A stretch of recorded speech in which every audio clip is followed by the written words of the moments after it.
Good evening. This is Akashvani. I am Valsa Williams with the news at 9.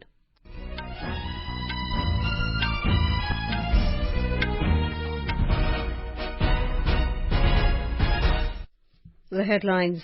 Top leaders of political parties continue to campaign vigorously for the second phase of Lok Sabha elections. President Draupadi Murmu addresses convocation ceremony at AIIMS Rishikesh, asks medical students to embrace rapid changes in medical science. RBI says conditions are shaping up for an upshift in real GDP growth. A Delhi court extends judicial custody of Chief Minister Arvind Kejriwal and BRS leader K Kavitha till 7th May. 2 Naval Helicopters collide mid-air in Malaysia, killing 10 crew members. And in sports, Archery World Cup begins at Shanghai in China. Indian women's team finishes as best team in qualification round.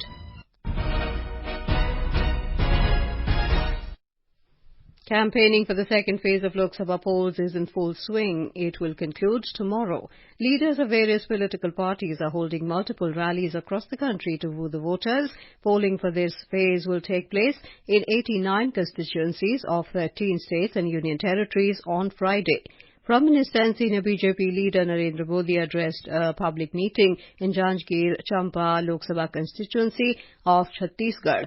Mr. Modi said NDA's priority is the welfare of the poor, youth, women and farmers. He also addressed a public meeting in Dhamtari town under Mahasamund Lok Sabha constituency. Bhajpa सरकार ने छत्तीसगढ़ में भ्रष्टाचार और नक्सली हिंसा दोनों को काबू किया है। अब छत्तीसगढ़ में नक्सलवाद तेजी से कम हो रहा है और मैं छत्तीसगढ़ को गारंटी देता हूं, माओवाद को, नक्सलवाद को जड़ से समाप्त करके रहूंगा. Earlier, Mr. Modi also addressed an election rally at Uniara and Tonk Savai Madhopur Lok Sabha constituency in Rajasthan. In Uttar Pradesh, political parties came out with all guns blazing on the penultimate day of the poll campaign for the second phase of the elections. Senior BJP leader Rajnath Singh today campaigned for party candidate Mahesh Sharma in Gautam Budh Nagar district. Addressing a large gathering, he said now the state is known for its law and order, development, investment and good governance.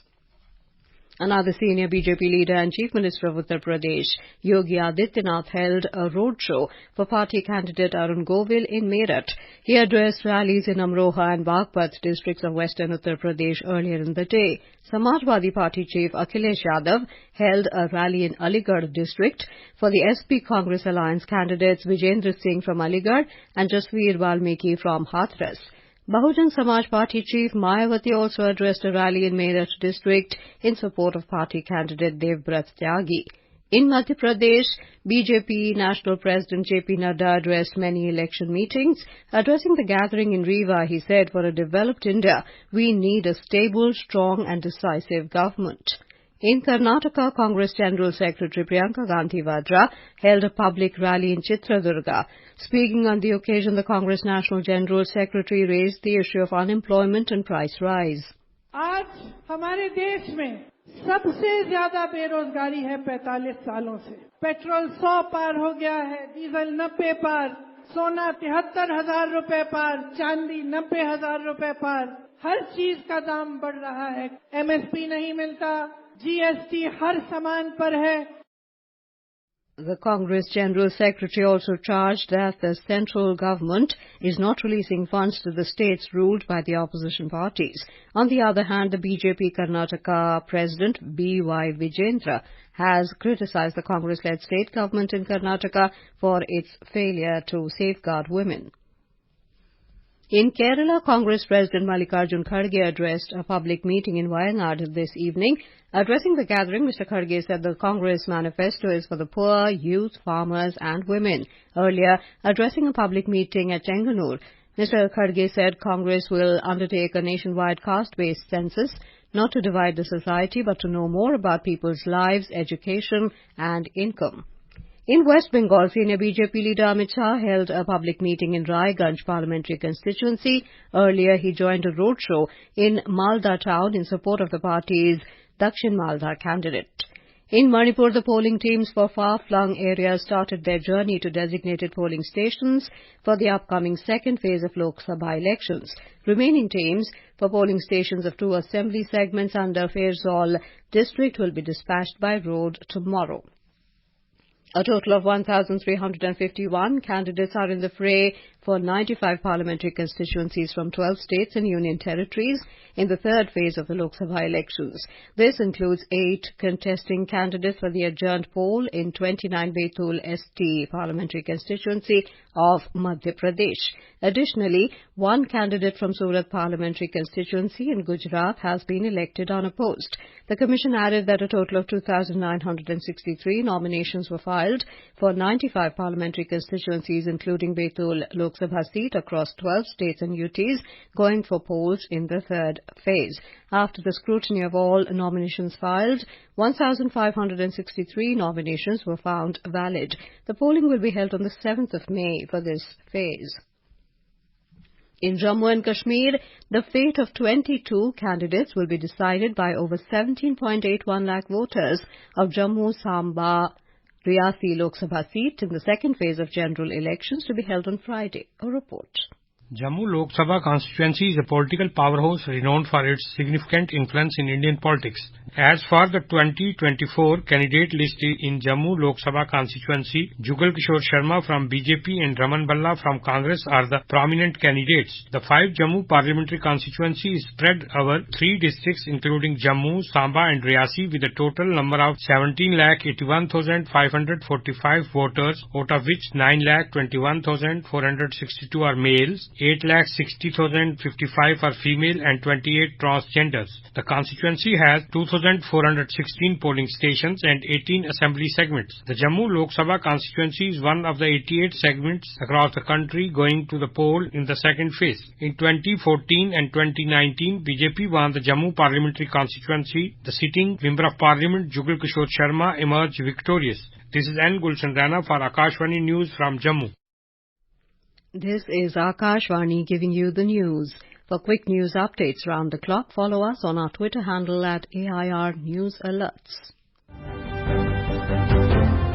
Lok Nirnay 2024, a special program on the general elections, every evening at 7 and repeat broadcast at 9:30 p.m. on Akashvani Gold. Updates of election activities, insights from regions and constituencies, expert opinion and analysis in the world's largest festival of democracy. Stay tuned to Lok Prasarak ke saath, Lok Nirnay 2024.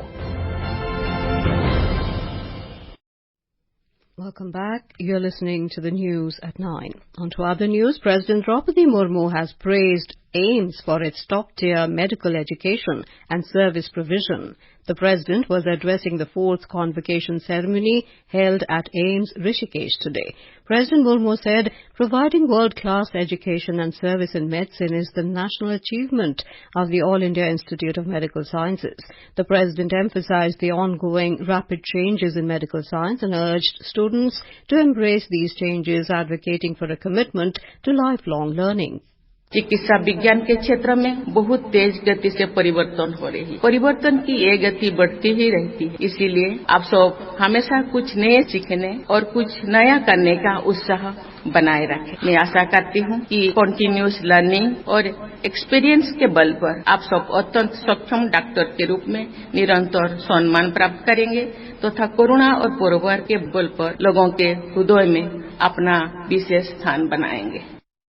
Delhi's Rouse Avenue Court today extended the judicial custody of Chief Minister Arvind Kejriwal and Bharat Rashtra Samiti BRS leader K Kavitha till May the 7th in connection with a money laundering case linked to the now scrapped Delhi excise policy. Special Judge Kaveri Baveja directed the Tihar Jail authorities to produce both Mr. Kejriwal and Ms. Kavitha through virtual conferencing on May the 7th.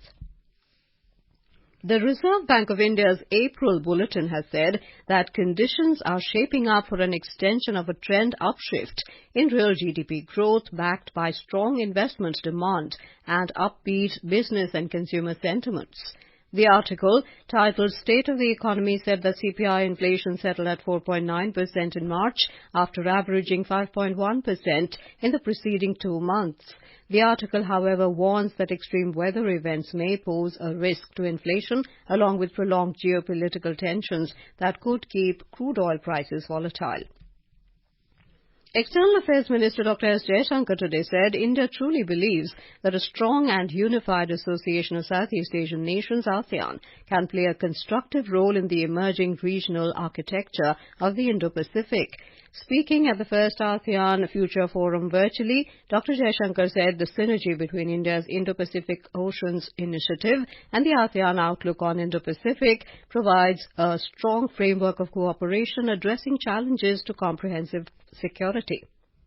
A successful launch of the new variant of a medium-range ballistic missile was carried out under the aegis of the Strategic Forces Command today. The Ministry of Defence in a statement said the user launch has proven the operational capability of the command and validated new technologies. Marking the World Book Day, Sahitya Academy organized a symposium on the value of books in New Delhi today. Speaking on the occasion, Sahitya Academy Secretary K. Srinivasa Rao emphasized the importance of books and urged everyone to carry forward the practice of reading. Mr. Rao said that from time immemorial, books in every form have been an integral part of human existence. He further added that books allow the discovery of various perspectives in life, which is the foundation of growth. In Malaysia, at least 10 crew members were killed when 2 helicopters crashed mid-air while practicing for a naval parade today. The Royal Malaysian Navy reported that the incident took place during a rehearsal for their upcoming 90th anniversary celebration at a naval base located in northern Perak State. In China, multiple days of heavy rains have lashed the southern Guangdong province, unleashing deadly floods and disrupting the lives of tens of millions of people trapped by rising waters. According to state media reports, the province has seen widespread flooding, forcing more than 1 lakh people to be relocated. The floods have killed at least 4 people in Guangdong, including a rescue worker. At least 10 people remain missing. On to sports, the Archery World Cup 2024 has begun today at Shanghai in China. The Indian women's team, comprising top 3 scorers Venom, Swami and Parneet, finished as the best team in the qualification round with a total score of 2-1-1-8. The Indian women's team will thus start as the top seeds in the competition, ahead of South Korea and Mexico. The teams are ranked by adding the individual scores of the top 3 archers from the country. India's Jyoti Sureka Venom finished second in the women's compound qualification round at stage 1. In the men's compound qualification round, no Indian finished in the top 10 of the individual event. In IPL cricket, Chennai Super Kings were 195 for 3 in 19 overs against Lucknow Super Giants at the M.A. Chidambaram Stadium in Chennai a short while ago. For the Super Kings, skipper Ruturaj Gaikwad scored 107 runs from 59 balls. Earlier, KL Rahul led LSG, won the toss and elected to bowl against CSK. LSG had beaten CSK in their previous encounter on Friday. Currently, CSK is at the 4th spot in the points table, whereas LSG is at the 5th spot. Tomorrow, Gujarat Titans will take on Delhi Capitals at the Arun Jaitley Stadium in New Delhi. Widespread light to moderate rainfall and snowfall accompanied with isolated thunderstorm is expected over northeast India till the 29th of this month. The India Meteorological Department has forecast rainfall over sub-Himalayan West Bengal, Odisha and Sikkim for the next 2 to 3 days. Isolated rainfall, thunderstorm and lightning is very likely over Madhya Maharashtra and Marathwada and several parts of South India during the next 3 to 4 days. And now, before we end the bulletin, the headlines once again. Top leaders of political parties continue to campaign vigorously for the second phase of Lok Sabha elections. President Draupadi Murmu addresses convocation ceremony at AIIMS Rishikesh, asks medical students to embrace rapid changes in medical science. RBI says conditions are shaping up for an upshift in real GDP growth.